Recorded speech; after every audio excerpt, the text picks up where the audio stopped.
Practical Anarchy, A Guide to Self-Determination. Dickie Dredd. Section 81. Obstacles and Resilience. Everyday anarchism, whether through mutual aid networks, squats or community gardens, faces constant pressures. These obstacles are not unique to anarchism. All social movements grapple with them. But because anarchist practices refuse state and corporate frameworks, their vulnerabilities are more acute. Resilience, therefore, is not a side concern but a central component of anarchist survival.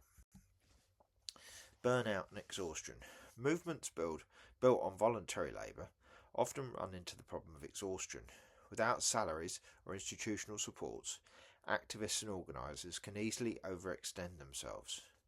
Occupy Wall Street, for instance, electrified a generation by experimenting with horizontal assemblies, yet its encampments quickly became overwhelmed by the sheer burden of decision-making, logistics and policing. Similar problems were reported in mutual aid networks during the COVID-19 pandemic.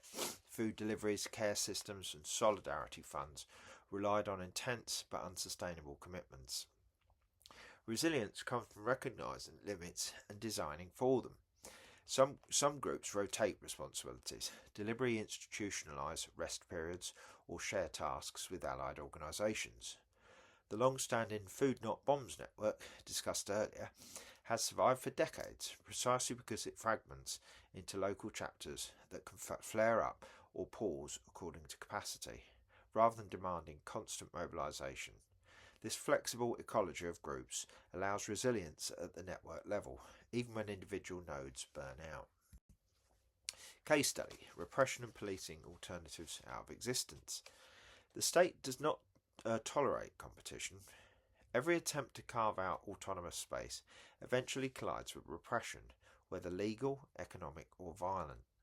Standing Rock in 2016 is a clear example. Indigenous groups and their allies created communal kitchens, schools and clinics, embryonic infrastructures of a resource-based society, only to be met with militarised police, surveillance technologies and strategic lawsuits.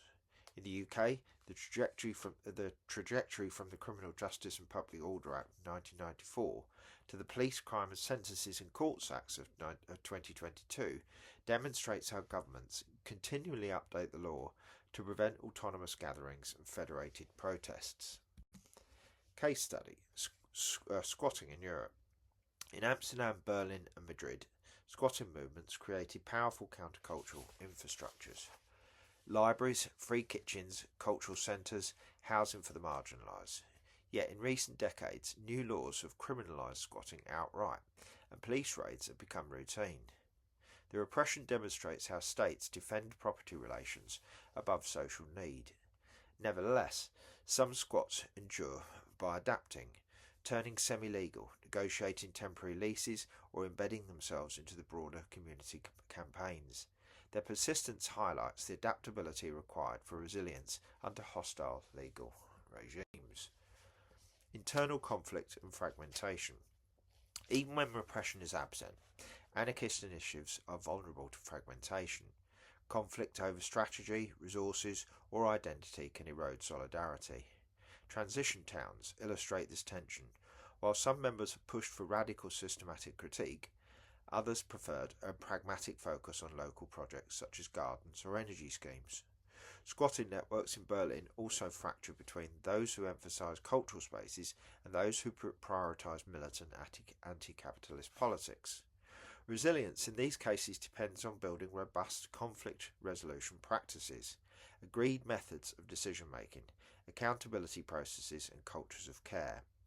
Many anarchist groups have begun adopting restorative and transformative justice models, often drawing from indigenous or feminist practices, to resolve disputes without resorting to exclusion or collapse. Case study: the Indian farmers' protest. The 2020-21 Indian farmers' encampments faced not only state hostility but also immense logistical and internal challenges. Hundreds of unions and associations had to coordinate food, healthcare, sanitation and security for over a year under constant propaganda portraying them as divisive or violent.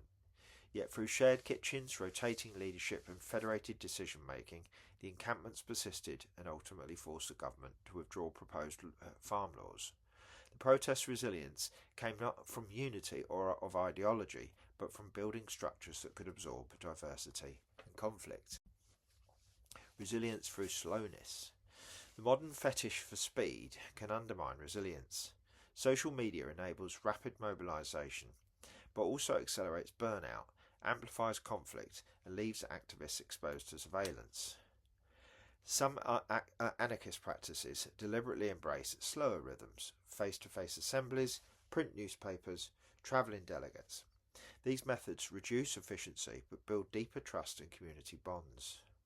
The Haudenosaunee Confederacy, Iroquois League, illustrates this principle. For centuries it operated as a federated governance system across multiple nations. Decisions required lengthy deliberation and consensus, slow, sometimes frustrating, but resilient under sustained colonial pressure. This historical precedent underscores that resilience often comes from patience and endurance rather than speed or spectacle. From obstacles to endurance. Obstacles will not disappear. Burnout, repression and conflict are constants. What matters is how movements adapt, whether they disperse under pressure or develop resilient structures. Resilience is not about purity or perfection, but about endurance, about sustaining seeds beneath the snow until conditions shift.